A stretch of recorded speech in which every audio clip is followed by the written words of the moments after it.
Bendiciones para todos, absolutamente. Y comenzamos con esta clase magistral que se llama Tikkun, la misión de tu alma, subrayando tu alma. Porque en la clase pasada, que pueden ustedes, las que no estuvieron, pueden verla en el canal de YouTube de Estudiantes Universales y también compartirla, hablamos de la misión del ser humano y sus posibles reencarnaciones o vidas pasadas en forma general. Y hoy vamos a ir en forma individual. Por eso subrayo la palabra tu alma. Hay modo de descubrir cuáles las misiones, propósitos espirituales para las cuales venimos, separando las cosas que nos gustan de las cuales venimos. Son dos cosas diferentes.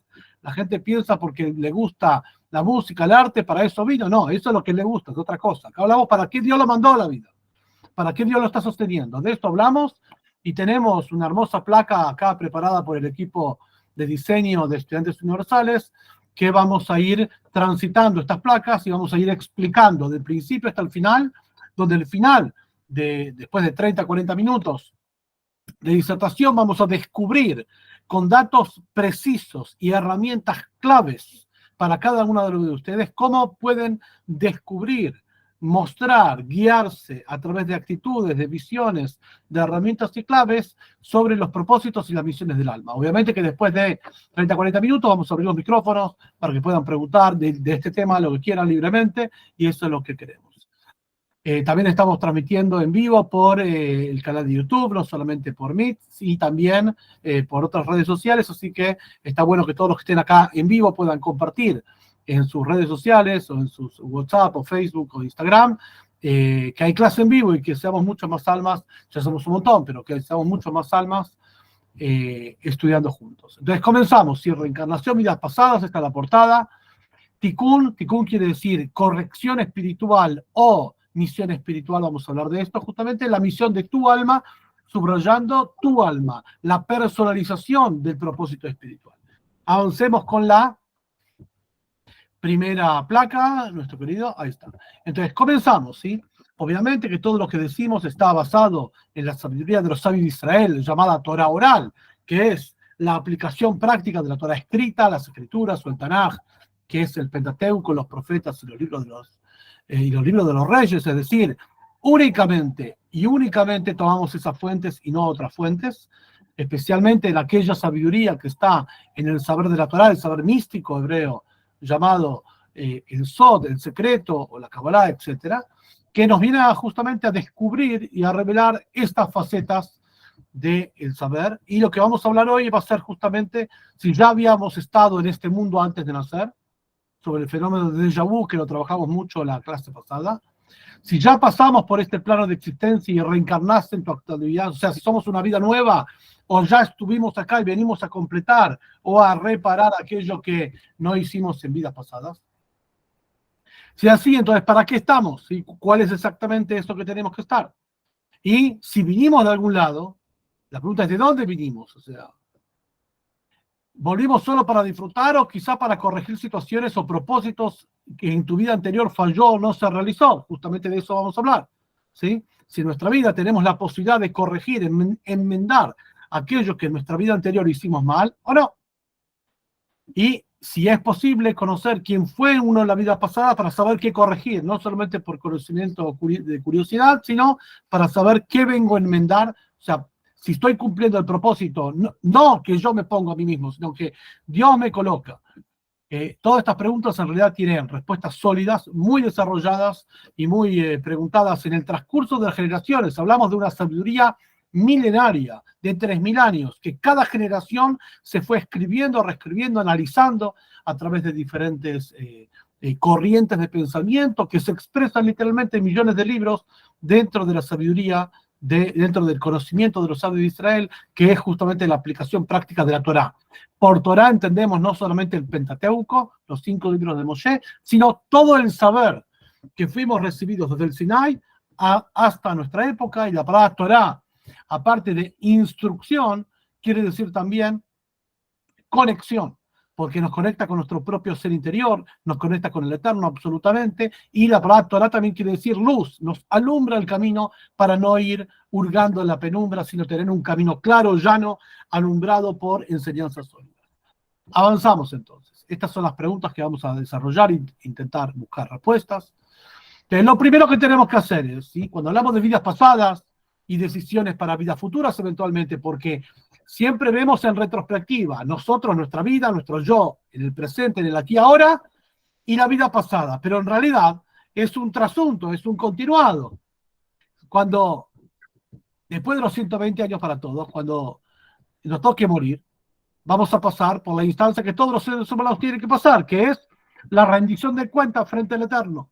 Y ahí se va a decidir si vamos a volver de nuevo a este mundo a reparar lo que en esta vida no hicimos o no. Por eso cuando hablamos de vidas pasadas y observamos desde la perspectiva actual para atrás, también perfectamente podría ser nuestra vida futura mirando nuestra vida actual.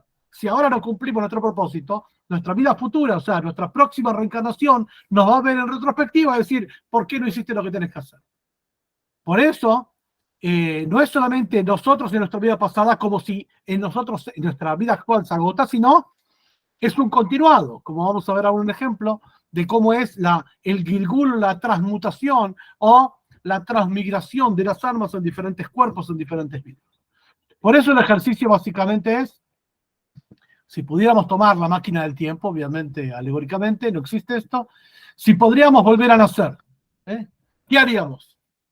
Entonces, invito a todos que pensemos, aunque sea un segundo de silencio, a conciencia sobre si volveríamos a nacer, entonces, ¿qué haríamos? Si tuviéramos la máquina del tiempo y podríamos volver todo atrás, antes del instante mismo en que salimos del vientre de nuestra madre, nos posicionamos en ese punto, antes del parto, desde ese entonces hasta que nos vamos a ir, ¿qué haríamos? ¿Pasamos una placa más? La pregunta es que tenemos que reflexionar es, ¿qué cambiaríamos? ¿Qué haríamos si volviéramos a nacer? ¿Qué decisiones tomaríamos?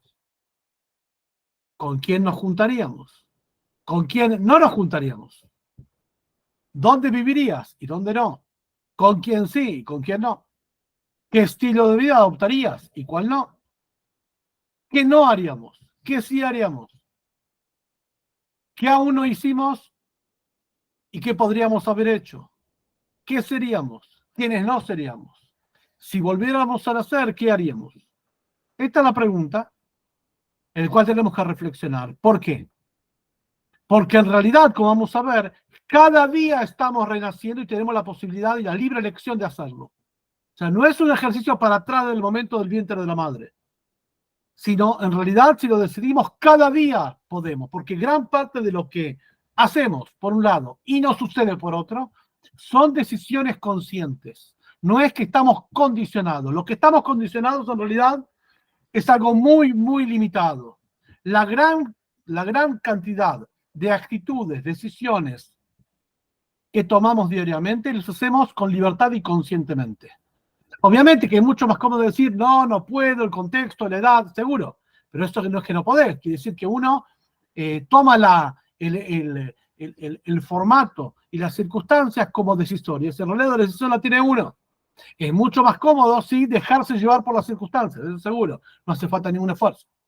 Pero el concepto de nacer cada día es literal, cada día tenemos otra oportunidad y podemos cambiar literalmente nuestro destino de aquí en adelante. Las actitudes que tomamos y consecuentemente las circunstancias que se nos presentan, que en la inmensa mayoría de las veces dependen de las actitudes que tomamos. Pero bueno, avancemos. Entonces, la palabra tikkun en hebreo quiere decir reparación, pero en realidad, si la vemos escrita en hebreo, las letras Taf, Kuf, Vav y Nun en hebreo, si cambiamos el orden de esas palabras, que es una de las técnicas en el conocimiento místico de tomar las letras de una palabra en hebreo y cambiar su orden, llamado en español anagrama, o en el lenguaje técnico del misticismo hebreo, temurata otiot, el intercambio de letras, que es una de las tantas dimensiones de interpretación del lenguaje sagrado.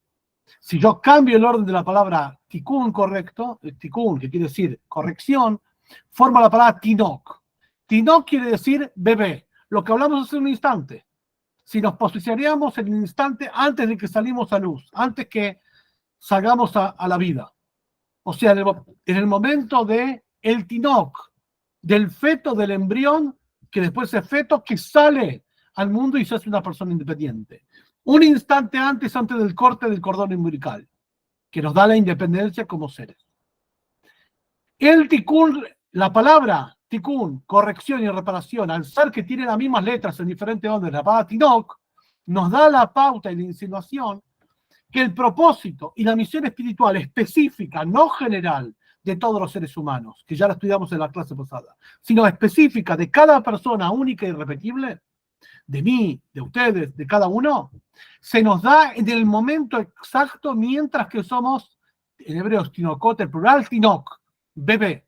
O sea, cuando una persona es tinoc, de acuerdo a la ley, desde 40 días antes de la concepción, ¿sí?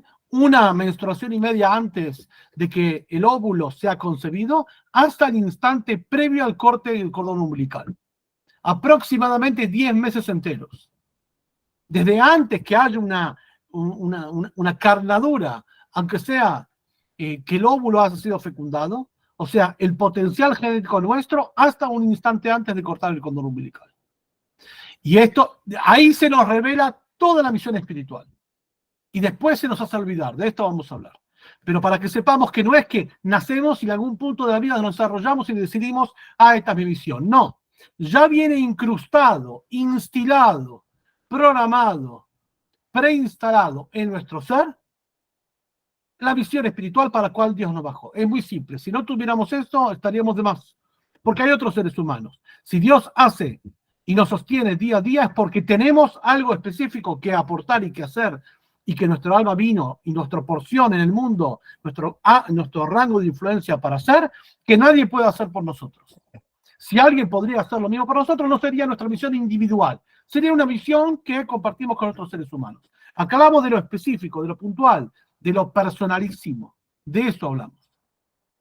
Pero vamos a ver qué es esto que en el vientre de la madre, o sea, intrauterinamente, se nos revela esto.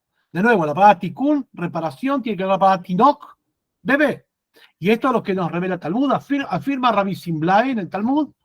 ¿A qué se asemeja el feto en el vientre de la madre, en estado intrauterino? ¿A qué se asemeja? A una libreta plegada. Tenemos una libreta, un cuaderno plegado. ¿Sí? Está cerrado, no está abierto. ¿Por qué se asemeja a esto? La cabeza está entre las piernas, una libreta plegada. La cabeza está entre las piernas, posición fetal. Sus sentidos, ojo, nariz, boca, todos los órganos que nos dan apertura hacia los sentidos, o sea, hacia interactuar con el exterior a través del olfato, del oído, del gusto, del tacto, están cerrados. En un feto está todo replegado, la posición fetal. Y el cordón umbilical sí está abierto. Ahora, ¿qué pasa? Esto sucede desde antes de la concepción, 40 días antes, ahora vamos a ver esa fecha exactamente qué quiere decir, hasta el momento previo al corte del cordón umbilical. En ese momento, el tinoc, el embrión que se transforma en feto, que después se transforma en ser libre al momento del corte, recibe la información de su tikkun, de su corrección. No puede corregir nada, es un feto, pero sí ahí recibe todo lo que tiene que hacer. Ahí está toda la información. Vamos a ver quién informa y cómo. Adelante. Al momento del parto, lo cerrado se abre y lo abierto se cierra. ¿Qué es lo cerrado? Los cerrados son todos los sentidos, los ojos, la nariz, las manos, está todo plegado. Al momento del parto todo se abre. Pero lo que estaba abierto, que era el cordón umbilical, o sea, la dependencia con su propia madre, se cierra. A partir de ahí es un ser independiente, ¿sí? Por eso se llama parto. Se parte el bebé de la madre, se es un ser independiente y comienza la carrera de la vida. O sea, esos 10 meses completos, 9 de gestación completos y el mes anterior, sucede que se le revela intrauterinamente a la persona toda su misión espiritual y al momento del parto se le hace olvidar. Vamos a ver cómo sucede esto. Es decir, en el tránsito intrauterino es un pasillo intermedio que transita el alma. Desde el cielo, obviamente el cielo es una alegoría a entidades metafísicas, a dimensiones metafísicas, que daría mucho para explicar, y si Dios quiere en estos espacios vamos a explicar qué significa la dimensión metafísica donde ahí están las almas, que de ahí vienen, Y ahí van. Hasta el cuerpo. O sea, es arrojado el alma desde esa dimensión donde se encuentra hacia un cuerpo que está siendo desarrollado. Y paralelamente, mientras que el feto se desarrolla, pasa a ser de un potencial genético. Empieza a tomar, después un embrión, como si fuera un caballito de mar, y después empieza a tomar volumen, y después esa entidad empieza a tomar formas, ¿sí?, de un feto y empieza a desarrollarse hasta que es un bebé. Paulatinamente, ese tiempo, también se le enseña al Tinoc, al bebé, el Tikkun, la corrección. Por eso las mismas letras que incluyen. ¿Qué se le enseña? Y en ese estado, donde el ser humano ya es formado, pero aún no es libre, no tiene libertad porque está atado y dependiente del cordón umbilical, fuerzas metafísicas llamadas ángeles, dos ángeles especialmente, llamados Sendalfón y Matatrón, le revelan exactamente su propósito en la vida y todo lo que le ocurrirá, con quién se va a casar, en qué lugar va a morar, con quién se tiene que encontrar y cuáles son sus misiones en la vida, que para eso lo enviaron. Ahí le informan todo. Lo que no puede hacer la persona es decidir. No tiene libre elección. Libre elección tendrá a partir de que es un ser independiente, pero especialmente cuando el alma termina de ingresar en el cuerpo. El alma termina de ingresar en el cuerpo a los 12 años en la mujer y 13 años en el varón. Ahí culmina el ingreso del alma en el cuerpo. Paulatinamente, esto lo vemos muy bien, porque los primeros años es puro instinto la persona. No tiene dominio y control sobre su cuerpo, sobre sus facultades. El control, especialmente los frenos inhibitorios que le impiden hacer lo que no debe, ya que el alma es de naturaleza moral, tiene un deber de hacer y no hacer, y para poder ser libre tiene que tener esa herramienta, ese dispositivo llamado alma moral, que lo fuerce, lo impulse, lo induzca a hacer lo que debe a pesar que no quiere, y que lo induzca a evitar hacer lo que quiera cuando no debe. Esa es la libre elección que tiene, obviamente. Entonces, pero se le revela todo, se le muestra todo y después se le oculta todo. Estos mismos ángeles lo golpean por encima del labio superior, dejan una hendidura en el labio, una señal de olvido, provocándole la hendidura que tenemos en el labio superior, y le hacen olvidar todo lo revelado. Le muestran todo por un lado y después le esconden todo para permitir la libre elección. La libre elección, elegir entre bien y mal, entre lo correcto e incorrecto, es imposible si te muestran las respuestas. Igual que hacer un examen, no tiene sentido si te muestran las respuestas.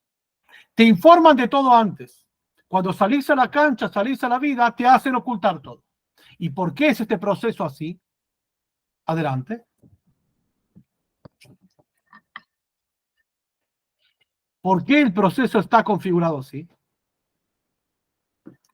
El sentido de ello es que es mucho más fácil recordar algo que se olvidó que aprender algo nuevo, obviamente. Instalar algo en un sistema algo desconocido, por ejemplo, todos nosotros que hablamos español, aprender un idioma muy lejano al español, al portugués, a los idiomas de origen ni siquiera latino, sajón, un idioma absolutamente ajeno a nuestra cultura, por ejemplo, chino, persa, es algo totalmente nuevo. Tenemos que aprender desde los caracteres a cómo suenan, desde la semántica, la sintaxis, todo de nuevo.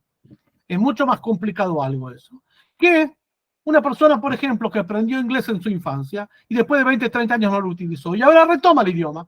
Es mucho más fácil, porque ya tiene preinstalado ideas, conceptos, algunos términos, ahora tiene que recordar y progresar sobre aquello que aprendió. No tiene que empezar todo de nuevo. Esto aplica para todos los aprendizajes, como uno que en su infancia aprendió a conducir una bicicleta y luego la abandonó a la práctica. Cuando de adulto la retoma la bicicleta, le resulta más fácil que aquel que nunca lo hizo. Que lo mismo sucede con cualquier individuo. De vez en cuando tiene recuerdos, percibe indicios sobre su pasado lejano. Esto tiene que ver con el déjà vu, lo hablamos en la clase pasada, que pueden verla en el YouTube de Estudiantes Universales. Y entonces, como raptos de volver a otra vida, que está directamente vinculado a aquello que el ángel nos reveló intrauterinamente. O sea, hay indicios en nuestra lucidez y en nuestro aquí ahora de esos rastros de enseñanza del propósito espiritual. O sea, debemos recordar y descubrir y no inventar. Descubrir lo que ya está en nosotros, no inventar algo nuevo. Adelante. Esto tiene relación justamente con las vidas pasadas. Los cuerpos son varios, El alma es una, o sea, su mismo alma, en realidad el alma no es una entidad solamente, tiene muchos fragmentos y muchas estructuras dentro del alma. Esto lo estudiamos mucho en nuestros cursos, de qué está estructura del alma, cuáles son sus diferentes facetas, etc. La parte del alma, o sea, aquel aspecto del alma que requiere rectificación, que para eso esa parte del alma baja a un cuerpo en una vida determinada, va en Gilgul. La palabra Gilgul quiere decir transmigración, literalmente rueda, la rueda del alma, o ese alma está dentro de un estuche temporal, que es el cuerpo con su instinto y su libre elección, rotando y migrando de un cuerpo a otro, de una vida a la otra, como un chip del celular que contiene toda la información y va migrando de dispositivo en dispositivo. Es decir, Dios encomendó un alma en un cuerpo y un propósito incrustado a fuego. ¿Qué es lo que se debe hacer? ¿Cuánto vivirá para hacerlo? ¿Los plasma o no? Esa es su libertad. O sea, Dios nos da toda la misión y la disposición, y uno decide si va a orientarse hacia ahí o no. Avancemos un poquito más. Imaginemos que la persona no cumple la misión, ni siquiera se preocupa en descubrir eso, porque acá hablamos de lo que él debe hacer, no de lo que le gusta. Lo que le gusta es lo que le gusta. Lo que debe hacer no necesariamente lo que le gusta. Generalmente lo opuesto a lo que le gusta. Como cualquier orden de la vida. El deber no necesariamente va juntos con el placer. De lo que a la gente le gusta, ahora vamos a ver detalles, en la segunda parte vamos a ver detalles mucho más específicos al respecto. Acá hablamos para qué él vino. Entonces, imagínate que no hace para lo que él vino, porque nunca se preocupó de saber para qué vino, ni siquiera se lo preguntó. Entonces, el alma, después de ser juzgada, vuelve al estadio donde fue arrojada, estadios metafísicos, y le dicen, la misión está incompleta, volvé y culminala. Entonces reencarna, vuelve a este mundo en otro estuche. En otro estuche es en otra vida. Si tiene la persona mérito, o sea, hizo méritos suficientes, puede volver como otro ser humano. Si no tiene mérito suficiente, vuelve en un animal, vegetal y piedras, o sea, en seres que no tienen libre elección, y aguarda culminar esta misión o que otro humano colabore para que él lleve a cabo. O sea, cuando vuelve a reencarnar en un animal, en un vegetal o en piedras, o en seres inertes, entidades inertes, ahí no tiene libre elección de hacerlo. Tiene que esperar que venga otro ser humano. Si quiere lo hace, si quiere puede liberar esas chispas espirituales del alma reencarnada o no. Esto lo vamos a ver más adelante. Pero es inexorable que lo que vino a hacer será hecho. La misión que Dios puso será hecha, por él o por otro. Por eso es clave saber en qué punto dejó el alma en su vida anterior, el propósito del descenso aquí. Para saber en qué punto retomarla, tenemos que investigar. Porque nosotros nos vemos en nuestra vida como que comienza y termina nuestra vida. En realidad, venimos de algún lado y vamos a otro lado, igual que en las familias. Las personas no son yuyos sueltos, tienen un pasado familiar. Lo que él es ahora es porque sus ancestros montaron sobre él, y lo que será su proyección hacia adelante será su descendencia. O sea, es todo un continuado. Lo podemos ver a nuestra vida como que empieza y termina nuestra vida generacional. Hay para atrás y hay para adelante. Lo mismo a nivel individual. Es como un proceso de un trámite que se debe saber en qué estado está el expediente para saber cómo continuarlo. Hasta acá es un poco del esquema general. Ahora vamos a entrar a lo particular. Adelante. Este alma va migrando en diferentes estuches físicos, que se refiere a las diferentes vidas que la persona puede tener. Como en un examen, la oportunidad es única. Si sacaste baja nota, volvés a hacerlo, pero en menos tiempo o en diferentes condiciones. No hay dos oportunidades para hacer la misión. Si te dan la misericordia de volver a hacerlo, siempre va a ser en menores condiciones más hostiles, o en menor tiempo. O sea, venís a la tierra por menos tiempo. Porque la oportunidad ya la tuviste y ya la perdiste. Adelante. Entonces, vamos ahora a entrar al detalle específico de herramientas y claves en las siguientes placas también, para ver cómo descubrir. Esa es la idea. Viajando al pasado y reparándolo, viajando al futuro y moldeándolo, viajando al presente y viviéndolo. Donde el objetivo es no incrustarse en el pasado y en el futuro, saber que esto existe, pero lo principal es el tercer punto, viajando al presente, o sea, habitar el presente. Habitar el presente quiere decir ser consciente que tenemos siempre la posibilidad de reparar y tomar una actitud proactiva frente a la misión de nuestra alma, y viviéndolo. Viviéndolo quiere decir no existiendo. Como el Talmud dice bien claro, los ignorantes no viven, solo existen. existen como existencia biológica, como seres biológicos, que hay millones y trillones en el universo. Pero vivir quiere decir hacerse cargo del propósito espiritual para que vino. Eso quiere decir vivir, no existir meramente como una entidad biológica. El conocimiento de quién fue uno en sus vidas anteriores no es mera curiosidad, sino que afecta e impacta directamente sobre su misión actual en esta vida. Obviamente, como dijimos, que Tikkun, la corrección es Tinok, es todos los días. Todos los días una persona puede decidir cambiar sus actitudes, cambiar sus conductas, sus pensamientos, sus palabras, absolutamente. Consecuentemente, luego de ser constante en esto, las circunstancias que le tocan vivir van a ser diferentes. No es un designio del cielo.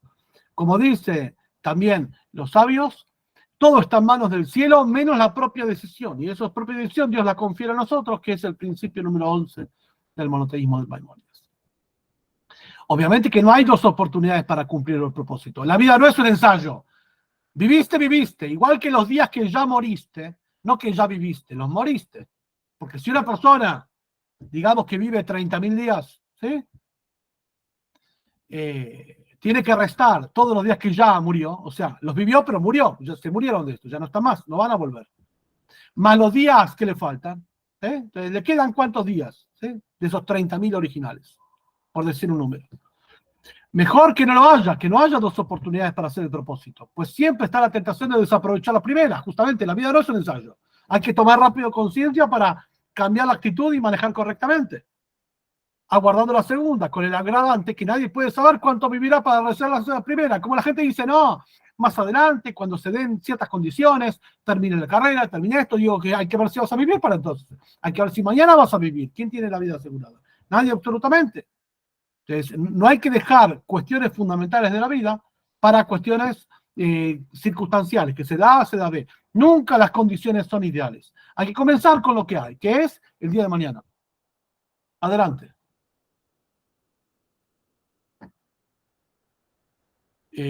Bueno, acá vamos a avanzar un poquito más al respecto, pero quisiera avanzar, después esto lo van a leer en el texto más avanzado, quisiera pasar a la próxima clase, a la próxima placa, así vamos directamente al punto que queremos abordar. Utilidades del Tikkun, ahí vamos. Una de las herramientas más poderosas para romper los condicionamientos astrales es el Tikkun, la corrección en hebreo. Esto es lo siguiente. En Génesis, en Bereshit, cuando Dios cuenta la creación del mundo, en el cuarto día, Dios nos dice que creó las luminarias. Las luminarias tienen 6 propósitos diferentes, no solamente alumbrar. Uno de los propósitos, aparte de diferenciar día y noche, los meses y los años, es, el versículo dice, en Génesis, lo pueden ver ustedes, leotot en hebreo. Leotot quiere decir como señales o presagios. Es decir, que las personas que nacen en determinada día del calendario lunisolar, bajo el zodíaco hebreo, únicamente hebreo, el otro zodíaco no lo tomamos en consideración para nada, bajo el zodíaco hebreo, que es un estudio aparte, que si quieren un día vamos a hacer una clase al respecto, tiene ciertos condicionamientos o características determinadas. Eso para nada condiciona su libertad. Quiere decir que lo colocan en determinada forma. Por ejemplo, traemos el ejemplo. Abraham, sabemos que nació, Abraham y Sara, igual que todos los patriarcas, nacieron estériles, sin capacidad de tener hijos. Y Abraham nos cuenta en la Torá, en Génesis 15, 16, estaba muy angustiado, pero no angustiado por su vida y por su descendencia como varón. Estaba muy angustiado por el descubrimiento que él compartió a todos los seres vivos.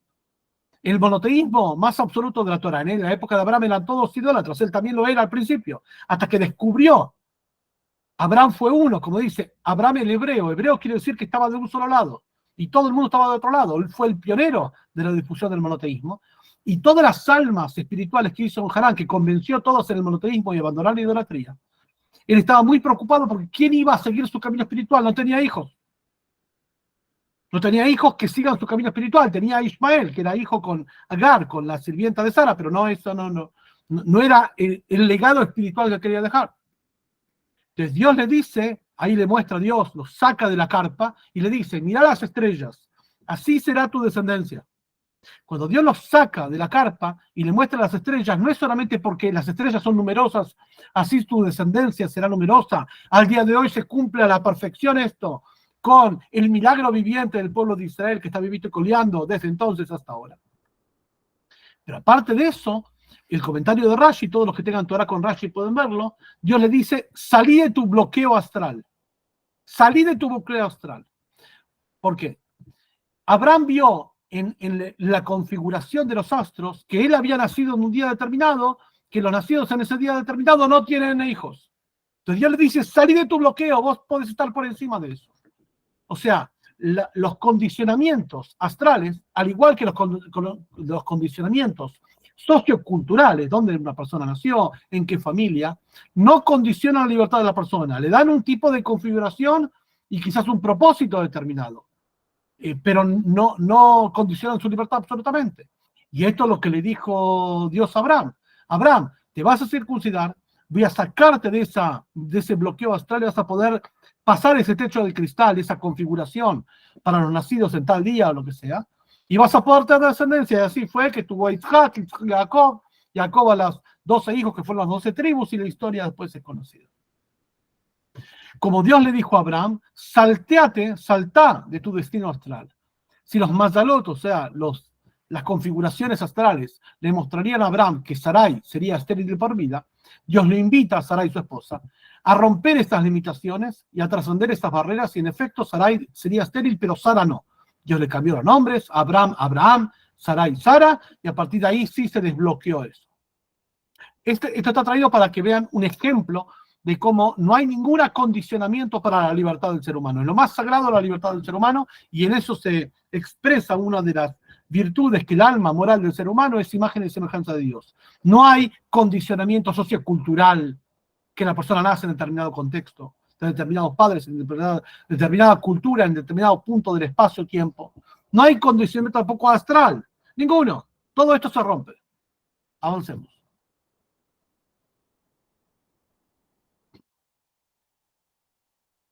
Entonces, el concepto del tikkun, y ahora vamos a ir al punto, nos revela qué tipos de decisiones hemos tomado en vidas pasadas, a causa de los cuales volvimos a reencarnarnos en este mundo, y por lo que es más importante, qué opciones se nos sugiere que debemos tomar otra vez. Obviamente que sirve para evitar barreras y desvíos que entorpecen y distraen nuestra evolución espiritual.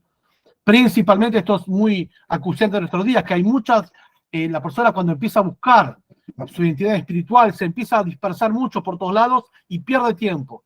Entonces tiene que estar lo más rápido focalizado para avanzar en esto y no perder tiempo dispersándose. Reconocer el bagaje espiritual que trajimos de vidas pasadas para no cometer los mismos errores. Identificar nuestras debilidades del pasado justamente para estar advertidos de no caer en lo mismo. Y superar los miedos y frustraciones más profundos para con coraje hacer lo que debemos hacer en nuestro tikkun, nuestra corrección, sin miedos al respecto. Comprendiendo nuestro tikkun personal, entonces podemos estos aspectos. Vamos ahora a la parte más práctica. Adelante.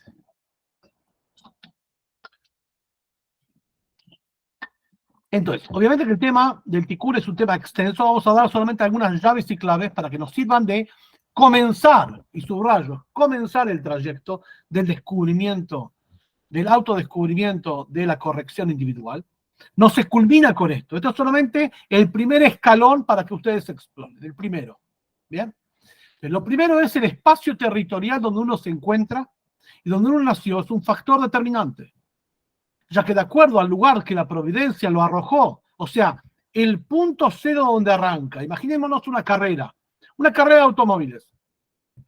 Hay algún tipo de distribución de cómo se distribuyen 100 automóviles para arrancar. Está el que está en la primera línea de arranque, está el que está al final de arranque. Obviamente que los objetivos no son primarios. El que está en la primera línea de arranque debe llegar primero, segundo, tercero, si no es un fracaso. El que está en la última línea, si pasa a la línea intermedia, ya es una ganancia.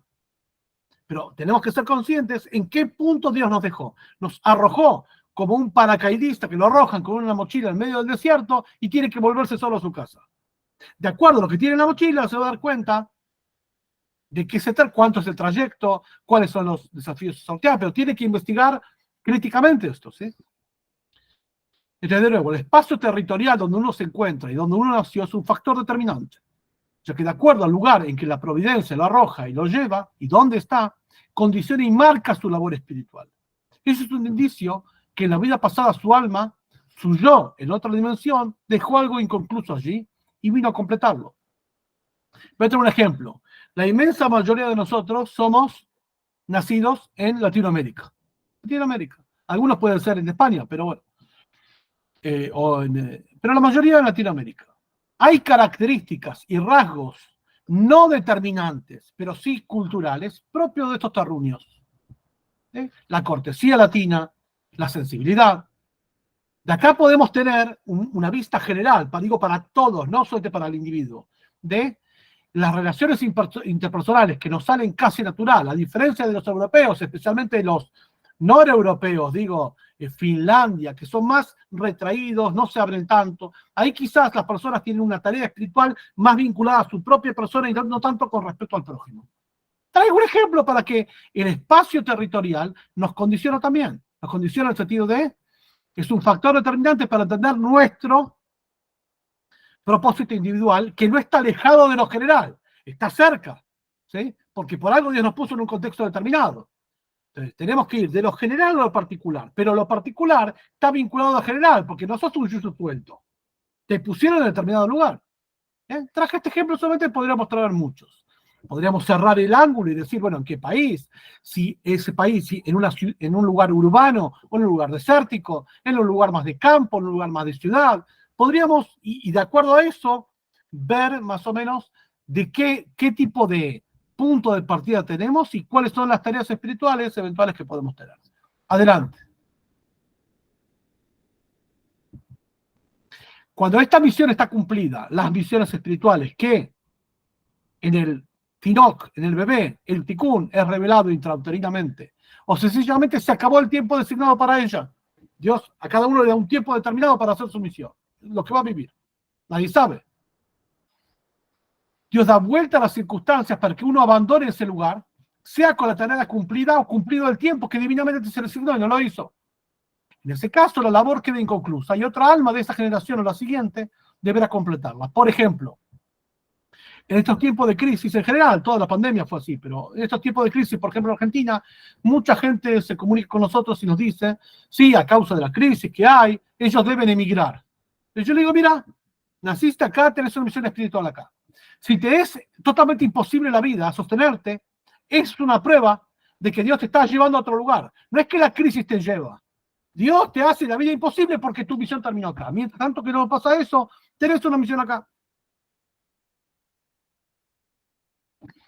Esto es una de las respuestas que damos como ejemplo para que veas de qué se trata. No es que las circunstancias externas, superficiales, una enfermedad, el estudio de la persona, la parte económica, condicionan a la persona. No, ese es el estuche que Dios esconde para sacar a la persona de su contexto. Mira, te dimos este examen, no hiciste, el examen va a hacer lo otro. Vos olvidate, vos tenés otra misión. Vas a tener otra cosa pues no pudiste hacerlo. Y esto fracasaste, va a venir otro a hacer lo que tiene que hacer en tu lugar. O porque no lo hiciste, o porque terminó el tiempo designado para que lo hagas. Adelante. Eso último está enseñado mucho en la Torá, cuando, incrustado, obviamente, aludiendo a una historia de que Jacob, luego que partió de sus múltiples viajes que hizo, dice que volvió sobre sus pasos y cruzó el río Yabok para recuperar vasijas que tenía. ¿Qué es esto que la Torá nos cuenta? Es eso, que muchas veces una persona tiene que retornar sobre sus pasos para terminar las tareas inconclusas espirituales que dejó atadas en algún punto. Otra cosa es la gente con la cual uno tiene afinidad natural. Los amigos y la familia tienen enorme gravitación para detectar quién fue y qué vengo a corregir. Dios junta las almas que deben realizar algún propósito en conjunto, en afinidades, en puntos en común con los amigos, amor y atracción como las parejas, y consecuentemente las familias se juntan. Es decir, eso que una persona es sensible a que tal persona la atraiga y otro la rechace, eso no habla bien o mal de las personas, ni de nosotros ni de los que hablamos, de los prójimos. Estamos hablando que hay afinidades naturales en personas y rechazos naturales. Cuando se tiene rechazo por una persona, quiere decir que no tenés una misión en conjunto que hacer con esa. Nada más que eso. Por eso sentís rechazo. El rechazo es una prueba que no hay misión espiritual. No es un rechazo per se. La sensibilidad y la susceptibilidad del alma tiene que ver con eso, de entender qué me atrae y qué rechazo respecto de la misión espiritual. Voy a traer un ejemplo. Así como los sentidos del ser humano, por ejemplo el olfato. El olfato, entre otras cosas, sirve para detectar cuando hay situaciones de peligro o alimentos en mal estado. Aparte que tomo un fruto y me regocijo por el aroma que tiene una flor. Eso también. Pero principalmente el olfato sirve para detectar fuego a lo lejos, algo en mal estado. Acá también, el alma tiene una sensibilidad de susceptibilidad que dice, mira, con esta persona está todo bien, pero no tengo feeling, no tengo piel. No hay problema, quiere decir que no tenés una misión espiritual con ella. Con lo que tengas afinidad, tenés una misión espiritual. Que en los dos tienen que hacer en conjunto. La providencia que hace que uno se junte con aquel que tiene otra mitad de la información sobre quién fui y quién vengo a ser en este mundo. Las almas tienen propósitos determinados y parte de la información de mi labor. La otra la tiene la otra. Muchas veces parte de lo que yo tengo que hacer, como lo tengo que hacer en conjunto y en sociedad con otra persona, el otro tiene una parte de la información y yo tengo una parte de la información. La afinidad que sentimos entre ambos es lo que nos hace ver qué podemos tener en conjunto, si así lo queremos. La afinidad entre ambos hace que nos juntemos y se reúna la información como parte de un rompecabezas. Por eso es clave observar y reflexionar. Digamos que desarrollar nuestra propia sensibilidad del alma y susceptibilidad para detectar cuáles son las características distintivas de la pareja, la familia, los amigos, para detectar los indicios, por dónde puede venir el resto de la información que me falta para reconstruir quién fui, quién soy y para qué vengo, principalmente. Adelante. Nos quedan 15 minutos de esta primera parte para después dar luego espacio a preguntas. Seguimos con, obviamente, vamos a diciéndolo en forma ágil, no se preocupen que después seguramente va a estar este video en el canal de Estudiantes Universales, lo van a poder repasar, pero la idea de hoy es dar un pantallazo general para que vean de qué se trata y dar espacio que puedan preguntar. La segunda de caja de herramientas o claves para descubrir el Tikkun tiene que ver con las capacidades o talentos propios, fortalezas y debilidades propias. ¿Qué significa? Lo siguiente. Espiritualmente, si uno nace Dios libre con alguna capacidad atrofiada o nula, Dios le deshabilitó esa capacidad, que en otras personas o en la mayoría se dan, como ser, voy a traer ejemplos solamente, ¿sí? Hipoacusia o sordera. Esto es el indicio claro que la persona no precisa del sentido del oído para llegar a su plenitud, ni cumplir la misión espiritual que le asignaron, porque se requeriría del oído para hacerlo, Dios lo hubiese habilitado. Eso que Dios no lo habilitó, quiere decir que para llegar a su plenitud espiritual no requiere de eso, o sea, no está en inferioridad de condiciones de otra persona, espiritualmente. Porque igual no le iba a servir eso, porque su misión espiritual no incluye eso. Su propósito va por otro lado, en el que no se precisa el sentido del oído. Esta es la explicación, una de las explicaciones espirituales de respecto a por qué sucede esto. Esto no viene a consolar a la persona que padece eso, viene a explicar por qué sucede. Son dos cosas diferentes. Adelante. Si en algún punto de la vida Dios quita una capacidad, y nadie está exento de esto, y que con eso esa persona no tendría que hacer nada. Si no le da eso es porque eso no le va a servir. Obviamente eso no consuela a la persona o a la familia que lo padece. Pero en la Kabbalah, como somos médicos, alegóricamente, observamos los fenómenos y los explicamos desapasionadamente, desde arriba. O sea, si no está esa capacidad, quiere decir que ahora, o desde el nacimiento ahora, no se requiere para la plenitud de la persona y para cumplir su misión esa capacidad. Y si la tendría, solamente molestaría. Adelante. Voy a traer un ejemplo solamente de eso. ¿Sí? Una persona quiere concentrarse, generalmente se aísla de los demás, cierra los ojos y también cierra el oído y apaga la música, apaga todo. Quiere concentrarse. Vos decís, ¿por qué te autocensurás?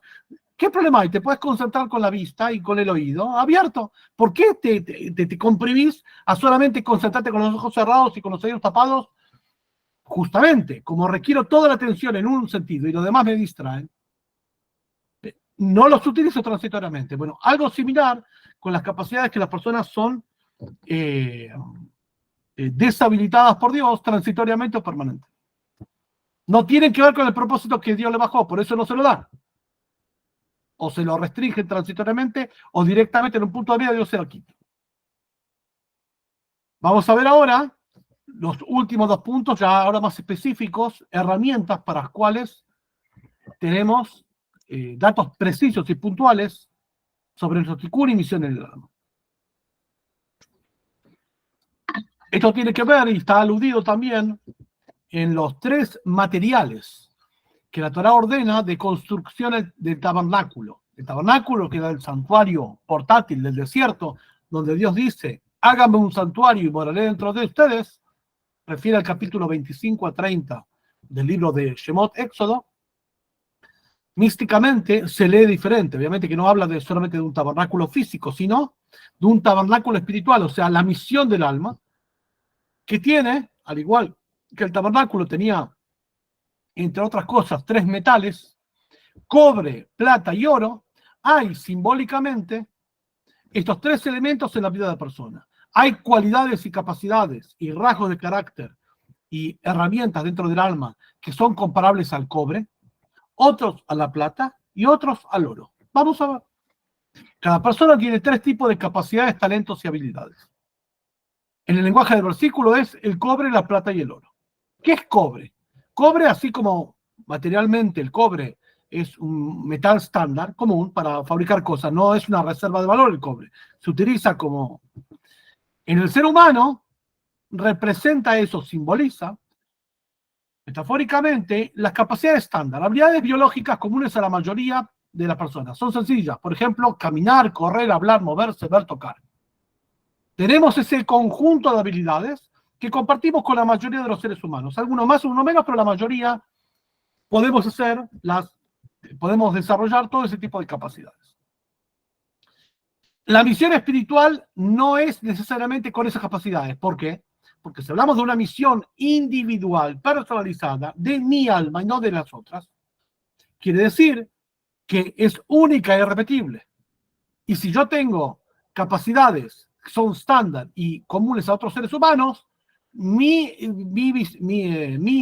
talento, mi capacidad espiritual no va por eso. Mi misión del alma no va a través de esas cosas. Porque esas cosas se repiten en muchos seres humanos, no es singular a mí. Avancemos. Después tenemos el concepto de plata. ¿Qué es plata? Plata son, el metal plata, en el versículo, simboliza, representa a las capacidades de los seres humanos destacables. Cada uno de nosotros tenemos algo destacable. Capacidades destacables, a base de las estándares destacables. Lo que se llama el valor agregado de un ser humano, si quieres decirle. Al igual que la plata, que se utiliza como unidad de valor para trocar, el cobre no, el cobre se utiliza para trabajar, vasijas y esto para utilizar. Digamos, en un lenguaje muy, muy tosco sería el stock, el flujo, lo transaccional. La plata es diferente. La plata se utiliza para tiene un valor agregado y trocamos plata por plata, metal por metal. ¿Sí? Y moneda corriente. La plata espiritualmente, obviamente todo esto transportado al ámbito espiritual, representa o simboliza aquellos valores que podemos generar e intercambios con otros, como por ejemplo las personalidades. Una es más ejecutiva, otra más creativa, otra más sensible, una cuarta más obediente. Cada uno tiene diferentes cualidades. Cada uno se destaca en algún área. Y la idea es que para lograr el equilibrio y la armonía debe interactuar con aquellos que tienen las capacidades que la persona carece. Por ejemplo, una persona creativa es poco ejecutiva. Por ejemplo, en una empresa o en una familia, en cualquier relación, tiene que haber un grupo interconsulto de diferentes tipos de personalidades, no solamente diferentes tipos de saberes. Ante el mismo saber, si todos son creativos, no llegan a cabo las cosas. Si todos son ejecutivos, tiene poco vuelo. Si todos son obedientes, nadie patea el tablero. Si todos patean el tablero, nadie se ejecuta. Tiene que haber, o sea, que una de las misiones espirituales es conectarme con las personas que son opuestas a mí, no afines a mí. Pues cada uno es una parte del tablero, no todos. Tiene que ver, por ejemplo, la pareja. La pareja en la Torah es siempre con un ser que es opuesto a mí, varón con mujer, mujer con varón. O sea, me tengo que conectar con alguien que es absolutamente diferente a mí por su género. Avanzamos.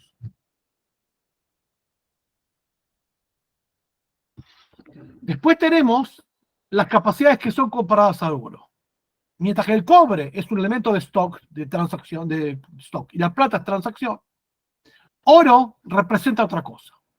El oro en el ser humano representa la exclusividad, su singularidad. El mundo, como dice Talmud, podría vivir sin oro. Dios creó el oro para el santuario. ¿Qué es el oro? El oro es un metal que es indestructible, tiene una característica determinada. Al día de hoy también, con toda la sofisticación que hay, por ejemplo, en herramientas financieras, el oro es un resguardo de valor siempre. desde entonces hasta ahora. Hasta ahora. ¿Por qué? Porque el oro, el concepto, no el metal oro, obviamente, hablamos de simbológicamente del ser humano, representa la singularidad y la exclusividad. Ahora nos estamos acercando al tikkun, a la corrección del alma. ¿Por qué? Porque los estándar, las capacidades que comparto con todos los seres humanos, las capacidades destacables, hay muchos que tienen destacables, pero cada ser humano, y ahora vamos a ver en el texto, tiene 1, 2, 3 capacidades exclusivas que le son vedadas a él y no se repiten en esa frecuencia, intensidad en otro ser humano. Y por ahí va el GPS y la brújula del tikkun. Aquellas cualidades que Dios me otorgó exclusivas, que no se repiten igual en otro ser humano. Eso Dios me lo dio para llegar a mi tikkun. Así como el oro representa la exclusividad, del mismo modo, el oro en la personalidad a nivel espiritual representa, simboliza aquellos talentos extraordinarios que cada ser humano posee. Y todos tenemos algunos. El que no sabe, que le pregunte a un amigo. Hay quien tiene la capacidad increíble para escuchar y consolar.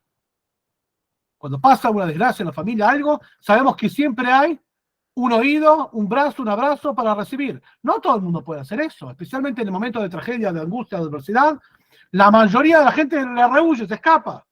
Hay pocos que ponen el pecho en cada familia, en cada grupo humano, en cada persona. Es una capacidad increíble y sensitiva. Otros especialistas creativos como nadie en su capacidad organizativa y es extraordinaria, pero no vinculado al mundo laboral, vinculado a la misión del alma. Y este es el mensaje del Talmud. No fue creado el oro sino para el santuario. Santuario quiere decir la misión espiritual. El oro, o sea, las cualidades singulares que tenés, son para el santuario, o sea, son para tu misión individual. Es decir, que Dios nos concedió estas habilidades extraordinarias que cada uno posee. Si son singulares y extraordinarias, no tenés muchos, tenés algunas. Y si no logra descubrir cuáles son, que reflexione y se lleve a sí mismo a una introspección y él la descubrirá. Y si no, que le pregunte a su entorno de su rabino, él sabe. Amigo, estos talentos y cualidades son únicas, exclusivamente brindados por el Eterno al servicio de la misión y el propósito de su vida, es decir, al santuario. Por eso es uno de las herramientas que uno tiene que reflexionar. Y obviamente que en el trayecto de 1 hora y media que tenemos acá en la disertación no podemos hacerlo. Tenemos que hacerlo cada una conciencia y puede llevar meses respecto de esto, detectar con claridad cuál es mi oro, cuál es mi cualidad singular que el Eterno me la dio, porque por ahí va la singularidad de la misión de mi alma. Para lo general tenemos cualidades que son como cobre, para lo más específico como plata, pero para la singularidad mía, que tengo pocas de estas cualidades, y cada uno tiene poco porque es singular, tenemos que descubrir cuál es nuestro oro, y por ahí también, por ahí especialmente va la corrección del alma de la persona. Adelante. Esas cualidades exclusivas, ya estamos terminando esta parte y vamos a dar, que hay muchas preguntas, veo, con presenciales y por texto.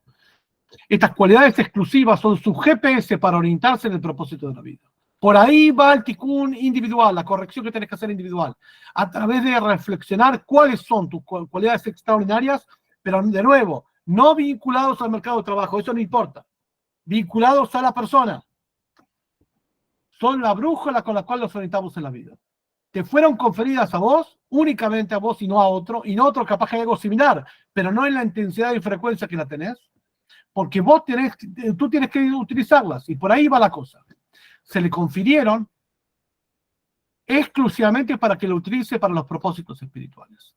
Aquellos aspectos abajo de la personalidad exclusivos y que en otra persona no se repiten, son exclusivamente para el santuario, o sea, para el tikkun, la corrección espiritual, y al servicio de su misión espiritual. Esa es su brújula espiritual.